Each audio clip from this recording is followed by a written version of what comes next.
My name is Cynthia Butare, and I'm a documentary photographer, and I run a creative communication boutique called Imigani, something that I registered in 2024. When it comes to photography, it's been recent that I decided that I would exclusively do documentary photography because I like candid photography, I like street photography, and when I portrait, it's always about the storytelling. And I'm not going with the goal of changing the narrative of women, but obviously through my work, I do encounter women. And by being a woman myself, by my very nature, I guess what I'm doing is not performative because I am myself a woman and I encounter women, and it's a moment of exchange. And it's a moment where we have a shared experience. And I think unconsciously, the outcome is different. I think that I've been in situations where I've been wanting to take portraits of women, and probably there was a sense of trust and comfort. And just in general, having more women participating in the craft, that means that you're allowing to a lot more voices. And so this is really enriching the craft. And so I think collectively it's interesting to see how women are just taking space and just seeing more women with cameras. I think this is something that has really changed over the years.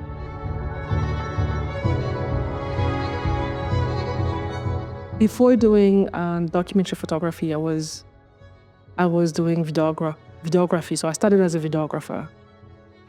And I started really when I moved to Rwanda, and that was 2014. And it's not so long ago, but when it comes to the landscape of social media, it was very different. And so the main social media was just Facebook.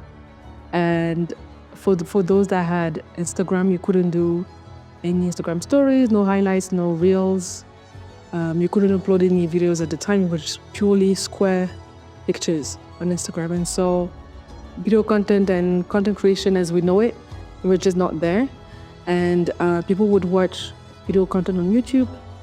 If not on social media, it would be television, wedding videos and conferences. And so we didn't have as many events as well. But the MICE industry was not as strong. And so a lot of these events were just happening at Serena. Was it the biggest hotel? It was the main hotel, at least in Kigali. There was no Marriott. And so I just remember going a lot to Serena and just being the only female out of 40 camera operators. Yes. And so without even you trying to stand out, you do stand out because people are just looking at you like, why are you here? And it was just a genuine question, and you feel that people have that questions, and you do feel uncomfortable as well. You're not really sure that you fit. Your discomfort is palpable, and that's how you just attract very patronizing questions like, do you know how to use your camera? Do you know how to use it? Is it a hobby? Why are you here? And so for you to be comfortable to take that space, it's not easy, because being the only one is very intimidating, and being the only one, you do remember that experience. Probably when you go to a shoot like that, people are your male counterparts are not going to even notice that you're only female, but as the only female, and so you could try to go at the front, at the press area, and people are going to say, no, it's just for professionals, like, why are you here? And so, just to overcome that, it takes confidence. But I think that you learn how to play with that eventually. And it had happened a few times where people would remember me because I was the only female. So they would say like, oh, I remember you seeing you at the last event. You were the only one. and just things like that. And so with that, you get recommended. And I remember there was a time I was just getting female clients because they wanted to give a chance to a woman. And so I got a lot of jobs like that. Or I got a lot of jobs because it required the presence of a woman. A lot of gigs with NGOs, for example. It was nice being a female. And so back to your question about an advantage was that. And I think, as I said, I've done few wedding videos, and so I've had access that some male camera operators couldn't have, and getting intimate moments like that. And so all of that experience combined, it helped me like to climb the ladder and get better and better experiences. And eventually I started working for RDB as a public servant. And I was really working with content creation and what was going to get released on social media. And it's really an experience that has shaped me because you find yourself working on big campaigns and it's very collaborative. So you need to learn how to communicate what is going to be done on a technical level in a way that is understandable by the rest of your colleagues or management. And so that was another part of my muscle, I guess, that I had to train. And I think to get all of these experiences, somehow being a female had been an advantage because I guess people started questioning, like, why would she do something that we are so used to see men doing? And I think now things are really changing, the landscape is changing, and I think seeing female camera operators working at OTP, for example, send a strong message. And so I think with also how women are being celebrated in Rwanda, I feel that there's a sense of, we can all do it. And so that's something that is nice about it.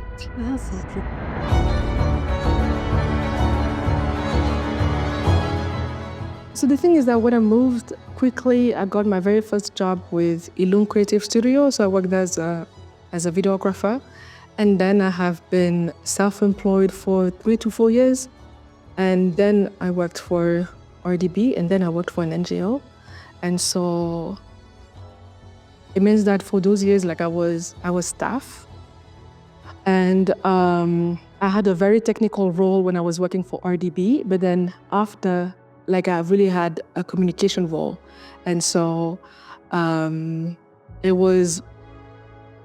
it's something that I wanted, but it was also very different. And so working in a big institution like that, it was understanding. I think if I felt my responsibility like to understand the key messages, what we were trying to do as a campaign, to be able like to translate that to the camera crews, because I was no longer in a place where I could just be like, it's fine, I'll do it myself, I'll film myself, I'll photograph it myself, I will edit myself. There were some campaigns that were just too big to even think like that. And so it forced me like to think of how to think of concept and how that type of work could be done in a way that could be leveraged and repurposed. Because there was that much to do. Then now, when I started working for the NGO, it was different, but it was an NGO where they put a lot of effort into processes and workflow systems, and it was really a struggle at the beginning. And even when I started working for the public sector, it was a struggle for me. And I think what those experiences taught me is that growth is painful, and that's because your muscles are being stretched to their very limit to allow more room for strength. And so now that I'm back to self-employment, I really appreciate having those experiences, those two experiences. Like, they're very different from one another, but I really gained from that, understanding that I can actually work with a big team and I would know how to leverage that. And now I'm all about trying to put at use everything that I have learned with that NGO in terms of having systems in place and using management tools to be just effective in that craft, and having right now I would like to be able to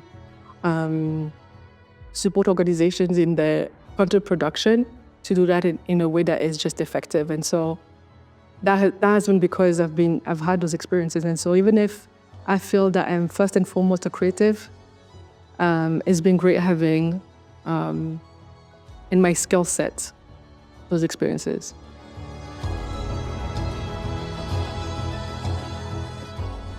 I think, an impact could just be one person. If you've been able to help one person, it's very a humbling experience. And I'm saying this because I had that a few days ago, where through a program of Illum, I had been able to attend. It was meant to be a workshop, but I was not one of the mentors. I'd just been invited to one casual Q&A, and I had, I think, 40 minutes with some female storytellers. And so a few days ago, I met one of them as part of an influencer marketing campaign. And I reached out to her because I remember her from that time. I knew that she would remember me, but I was not expecting her to say it was very impactful when we had that discussion. And actually, you should think of doing workshops. And so the fact that 2 years later, she could still remember that, that was nice to me, because I've always wanted to do something like that. But then I thought, she's having a lot of influence online, and she's doing a lot of that work. I have not worked as an influencer, so I don't know that well. And I thought, what would she gain from me, And so the fact that she said that it was impactful, that was nice. There was someone that I know from my previous job that reached out to me asking if we could discuss about a mentorship opportunity. And so again, it was one of these moments where I thought but when I was working there, we have briefly talked, in the fact that it's an opportunity that you're looking for. It was very validating as an experience. But then in terms of projects, I think that I've had that collaboration with Ikihe to do a series on Ikunamo on the 30th commemoration. So we interviewed 30 artists to talk about the role of the arts when it comes to talk about that part of history. And so it's something that I really wanted to do, but I think when I started, I didn't realize the amount of work that would be needed. And I was really looking for a format that was going to be way shorter, but there was no way to talk about something like that in a format of a tweet. A tweet video is 2 minutes and 20 seconds. Some of these videos are 15 minutes. There was no way to do it shorter. And the thing is that when the content started being released, I was abroad. And so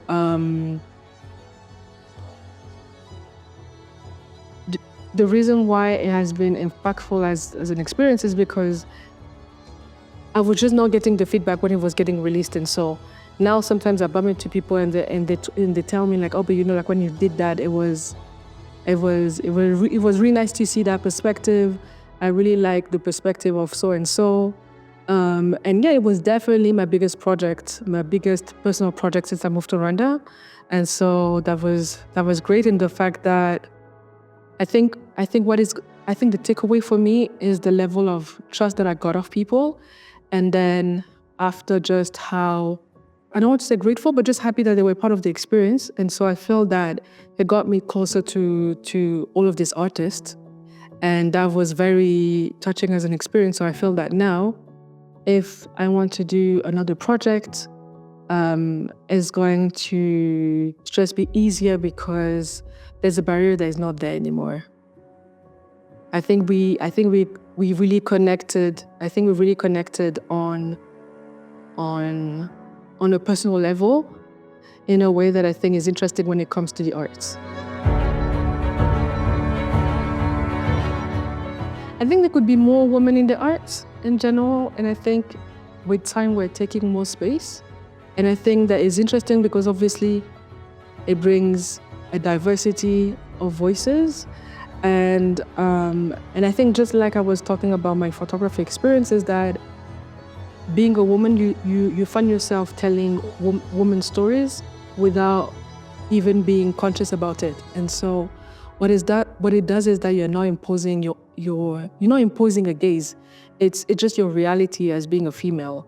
And being able to see that in different disciplines is interesting, especially with the fact that Rwanda has a very interesting story when it comes to women's empowerment, and just how women started having, a space just by being the biggest group in terms of survivors just after 94.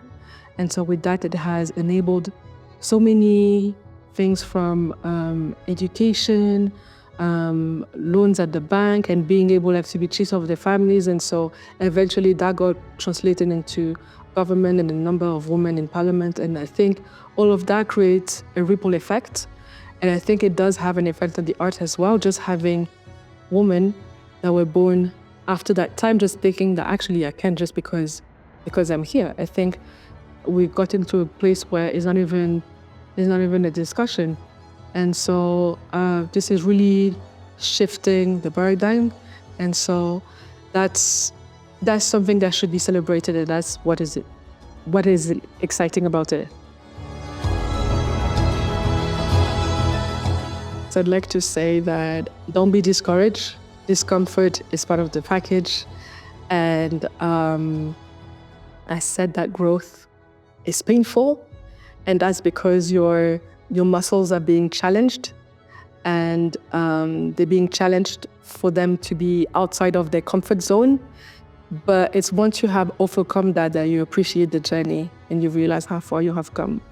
So don't be discouraged, continue, and there's definitely a sense of community, and don't feel afraid to leverage that.